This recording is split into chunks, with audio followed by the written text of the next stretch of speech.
لوگ اپنے اللہ کی ہیبت سے ڈرتے ہیں، اپنے اللہ کی پکڑ سے ڈرتے ہیں، گناہ کرتے ہوئے ان کے دل میں خیال پیدا ہوتا ہے کہیں اللہ نہ پکڑ لے۔ یہ خیال ان کی زندگیوں کو بدل ڈالتا ہے۔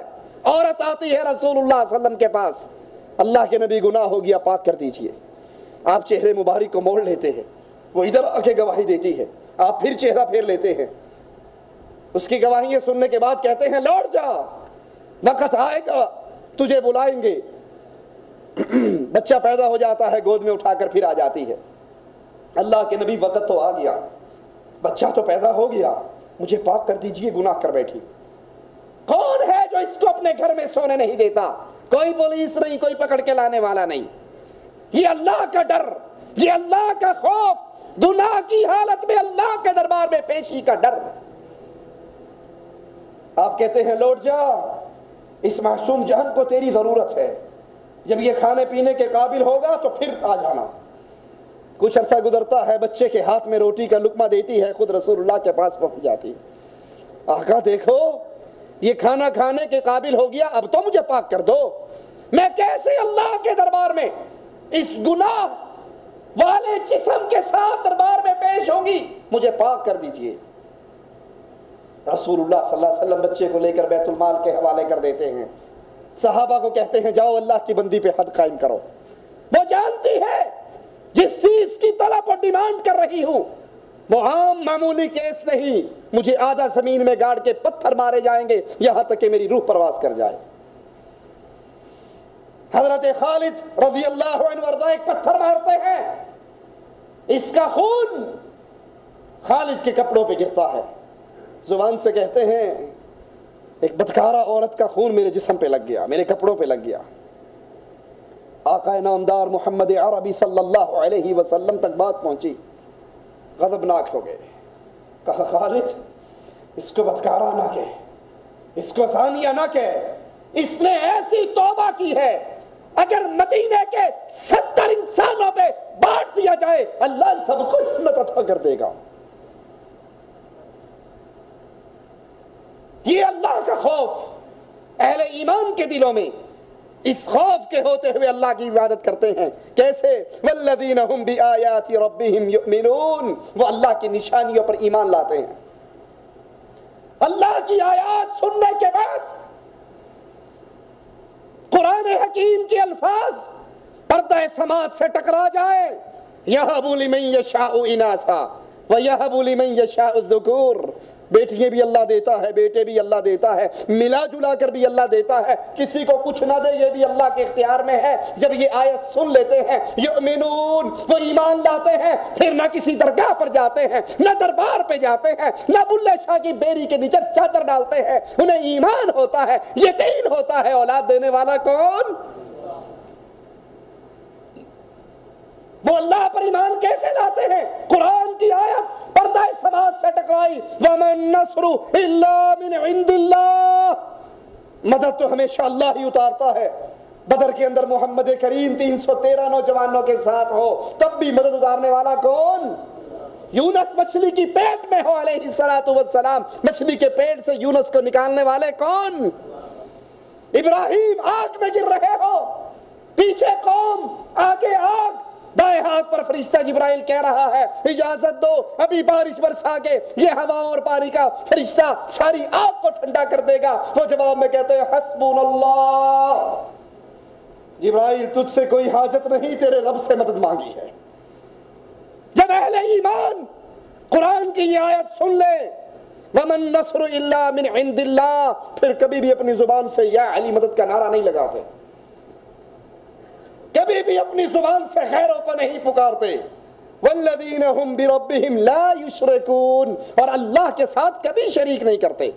جو کام اللہ کے لیے یاد کر لو، جو عمل اللہ کے لیے کیا جاتا ہے وہ غیر اللہ کے لیے کرنا حرام ہے۔ سجدہ اللہ کے لیے ہے، غیر کے لیے نہیں ہو سکتا۔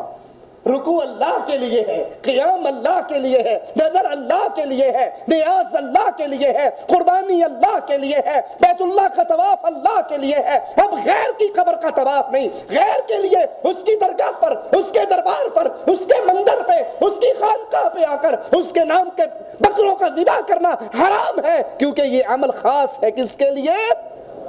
اللہ عز و جل کے لیے۔ قرآن کی آیتیں سننے کے بعد ایمان لاتے ہیں، پھر شرک سے اپنے دامن کو گندا نہیں کرتے۔ والذین یؤتون ما آتوا وقلوبهم وجلہ انہم الی ربہم راجعون۔ کسی کی مدد کرتے ہیں، کچھ لینا دینا ہو تو لے دے لیتے ہیں، لیکن کیفیت کیا؟ صدقہ کرتے ہوئے، نماز پڑھتے ہوئے، روزے رکھتے ہوئے، حج کرتے ہوئے ان کے دل تڑپتے ہیں، ان کے دل ڈرتے ہیں کہ ہم نے اللہ کی طرف لوٹ کر جانا ہے، پتہ نہیں جو محنت کر رہا ہوں اللہ نے قبول بھی کی ہے یا نہیں۔ 2 حج کرنے کے بعد پاکستان جا کر اپنے گھر کے باہر بورڈ نہیں لگوا دیتے، الحاج عبدالرزاق صاحب، یہ جی الحاج کیوں؟ جی ساڑھے بابا جی نے 2 باری حج کیتا ہے، تو ایک باری حاجی دوسری باری الحاج۔ یہ مسجد میں پنکھا لگواتے ہوئے اس کے پروں پہ لکھاتے نہیں ہیں ہدیہ فلاں اور فلاں کی طرف سے، تو اس مسجد نہ پیسے دیں، فلانی مسجد دیں، مولوی چوکھا اعلان کرتا ہے۔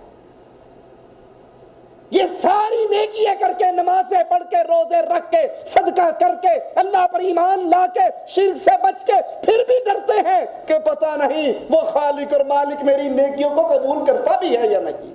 یہ خوف اہل ایمان کے دل میں ہوا کرتا ہے، اور اللہ کا خوف ہدایت کے راستے کی عظیم منزل ہے۔ جس کو یہ نصیب ہو جائے اس کی زندگی گناہوں سے الگ ہو جاتی ہے، اور اگر کبھی کبھار گناہ کر بیٹھے اس کا دل تڑپتا رہتا ہے جب تک اللہ کے دربار میں آ کے معافی نہیں مانگ لیتا، پھر وہ گناہوں کا عادی نہیں ہوتا، وہ ڈش انٹینا خرید کے چھت پہ نہیں لگاتا، وہ ہر والیم گانے کا خرید کے گاڑی میں نہیں رکھتا۔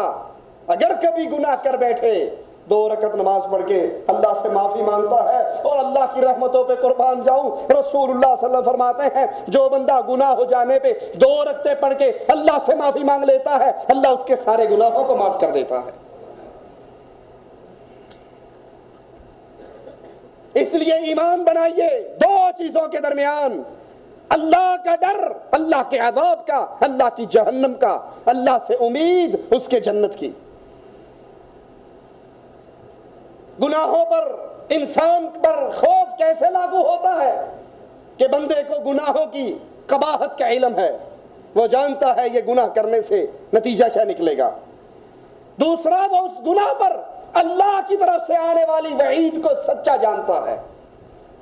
جب یہ چیز دل میں ہو کہ اس گناہ کا نتیجہ کیا نکلے گا، اس کی قباحت کتنی بری ہے، اور اس پر اللہ کے پکڑ کی جو آیات ہیں وہ کتنی سچی ہے، اور تیسرا یہ ڈر بھی ہو کہ اب گناہ کر رہا ہوں، پتہ نہیں توبہ کا موقع ملتا ہے یا نہیں۔ ہمارے ہاں گناہ کرنے کی وجہ یہ، ابھی تو 20 سال کا ہوں جی، ابھی سے آپ کہتے ہو داڑھی رکھ لیں، کوئی کرنے والی بات ہے آپ کی؟ ابھی تو 20 سال کا ہوں، ابھی تو 60 کا ہوں گا، 70 کا ہوں گا، 80 کا ہوں گا، پھر مرتے ہوئے آخری وقت میں اس کو چھوڑ دوں گا، ابھی تو جوان ہوں، ابھی تو مرضی کرنے دو، ابھی کر لو، پھر بعد میں دیکھ لیں گے، توبہ کر لیں گے۔ ہمیں یہ یقین نہیں کہ میں گناہوں کے دلدل میں گر رہا ہوں، ہو سکتا ہے مجھے توبہ کی توفیق ہی نہ ملے۔ اور کتنا بد نصیب ہے وہ انسان جو گناہ پہ گناہ کرتا ہے لیکن توبہ کی توفیق اسے نصیب نہیں ہوتی۔ اسی لیے رسول اللہ صلی اللہ علیہ وسلم فرماتے ہیں رحمان کی 2 انگلیوں کے درمیان ہر دل ہے، جیسے چاہتا ہے پھیرتا ہے، جس کو چاہتا ہے سیدھا کر دیتا ہے، جس کو چاہتا ہے ٹیڑھا۔ میں اور آپ گناہوں کی دلدل میں، لیکن یہ فکر نہیں کہ ہو سکتا ہے اللہ توفیق چھین لے مجھ سے، میں کبھی گناہ سے معافی مانگ ہی نہ سکوں۔ اسی لیے رسول اللہ صلی اللہ علیہ وسلم قسم کھا کر کہا کرتے تھے لا و مقلب القلوب، مجھے دلوں کے پھیر دینے والے کی قسم۔ پہلی دفعہ گناہ کیا، دل میں ڈر ہے کہ اللہ نہ پکڑ لے، اللہ کا عذاب نہ آ جائے، پھر معافی مانگ لیتا ہے۔ لیکن آہستہ آہستہ آہستہ گناہوں کو اپنی عادت بنا لیتا ہے، پھر اس کے دل سے گناہ کی نفرت ختم ہو جاتی ہے، اس کے دل سے گناہ کی نفرت ختم ہو جاتی ہے۔ اور جب دل سے گناہ کی نفرت ختم ہو جائے، توبہ کا موقع، توبہ تو وہی کرے گا نا جس کے دل میں نفرت ہوگی کہ میں نے یہ غلط کیا ہے، میں نے یہ ظلم کیا ہے، میں نے یہ زیادتی کی ہے، میں نے یہ حرام کاری کی ہے۔ اور جب وہ اس کو اپنی روٹین ورک بنا لے، روز کا کام بنا لے، تو پھر ایسے دلوں پر مہریں لگ جاتی ہیں۔ اللہ سے دعا کرو، اللہ ہمارے دلوں کو گناہوں سے پاک اور صاف کر دے۔ اسی لیے قرآن حکیم میں مالک کا اعلان کبھی نہ بھولیے۔